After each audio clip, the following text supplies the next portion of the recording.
নীলোফার চৌধুরী মুনি, আপনার কাছে এই পর্যায়ে আসতে চাই। বিএনপির এই মুহূর্তের পর্যবেক্ষণ কি এই সরকার সম্পর্কে, যে তারা কি এরই মধ্যে নিরপেক্ষতা হারিয়েছেন এবং আপনারা অতি সত্বর নিরপেক্ষ তত্ত্বাবধায়ক সরকারের অধীনে নির্বাচন চান, নাকি না এখনো আপনারা পর্যবেক্ষণ করছেন এবং যদি আপনাদের কিছু শর্ত পূরণ হয় তাহলে এই সরকারের অধীনে বিএনপি নির্বাচনে যেতে প্রস্তুত?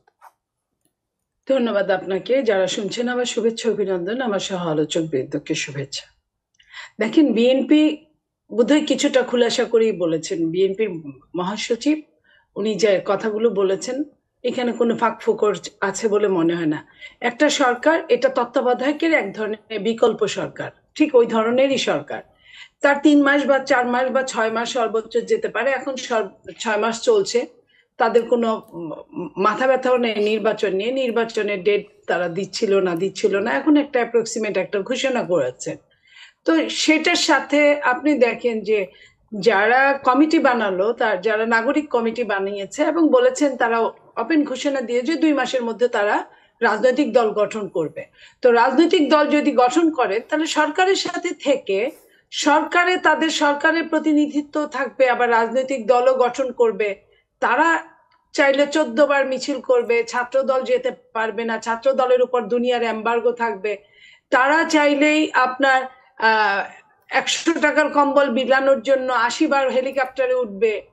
জনগণ, যেখানে দেশের জনগণ ভাত পাবে না, দেশের জনগণের দ্রব্যমূল্য, যে জিনিসগুলোকে কেন্দ্র করে একটা রেভলিউশন হয়েছে, সে জিনিসগুলোর দিকে কোনো দৃষ্টিপাত না দিয়ে এই যে আহতদের কথা শুনলাম।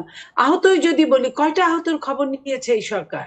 কয়টা আহতদের পুনর্বাসন করেছে এই সরকার? কয়টা আহত তার প্রতিনিধিত্ব করছে এই সরকারে? কয়টা নিহতর পরিবার প্রতিনিধিত্ব করেছে এই সরকারে?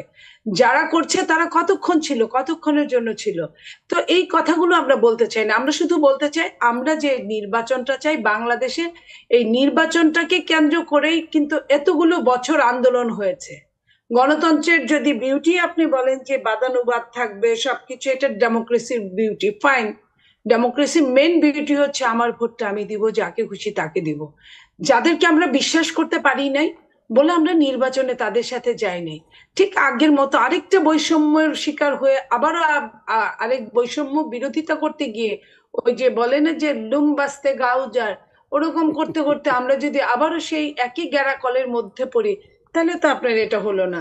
ডেমোক্রেসির বিউটি কি এমন থাকবে যে আপনি একটা হুট করে একটা নামকে ডেমোক্রেসি দিয়ে অনেক কিছু বলা যায়, যেমন আমাদের নেতা জনাব তারেক রহমান সাহেব, ওনাকে যখন ওনাকে নিয়ে ট্রল করছিল কিছু আমাদের অন্যান্য দলের মানুষরা বা অন্যান্য মতের মানুষরা, উনি কিন্তু বলেছে হ্যাঁ আমাকে নিয়ে তোমরা যা ইচ্ছা তাই ট্রল করতে পারো। This is beauty of Democratic.